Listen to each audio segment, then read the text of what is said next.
Bob in Calgary, Canada writes, my current system consists of an amp, a preamp, a CD player, floor-standing loudspeakers, and you've just described about everybody's system. I really enjoy my gear and the sound that I get, but perhaps like others, I wonder sometimes if I wanted to upgrade my sound further, which piece of gear would be best to audition? And I get this question a lot. Some dealers say the Source, others recommend upgrades further up and down the line.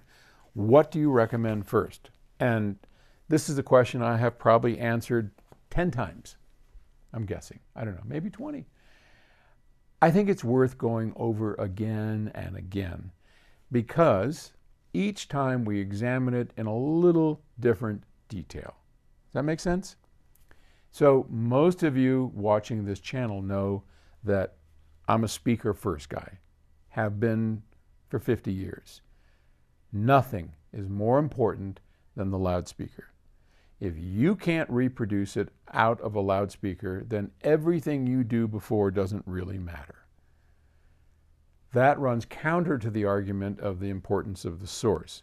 Because if you can't get it off the source, then what difference does it make over here?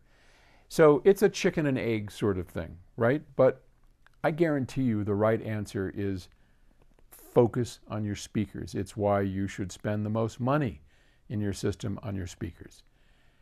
Speakers are by far the most variable of anything in the system. You go to an audio show and you'd be amazed at how different each of the rooms sound. And is it because of the electronics? The music? No. I mean, most companies play the same music. You hear, every year there's the Eagles, and the next year it's, we all play the same music. Electronics all sound different, but not so dramatically that the differences you hear in an audio show are so dramatic. You go to a room with electrostats and you'll hear this. You go to a room with dynamics, you'll hear that.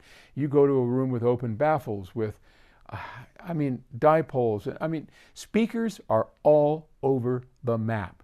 Their variations aren't in tenths of dB, in hundreds of decibels of sound difference and harmonic distortion differences. They're in dBs.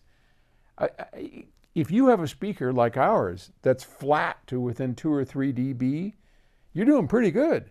2 or 3 dB.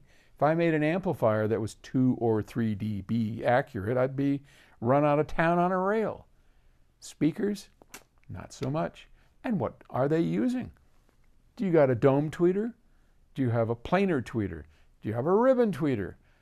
What kind of woofers do you have? Active, on and on and on.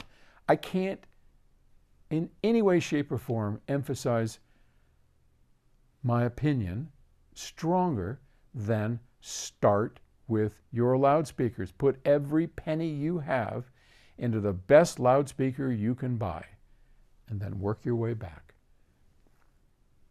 That's it. Okay. Good luck.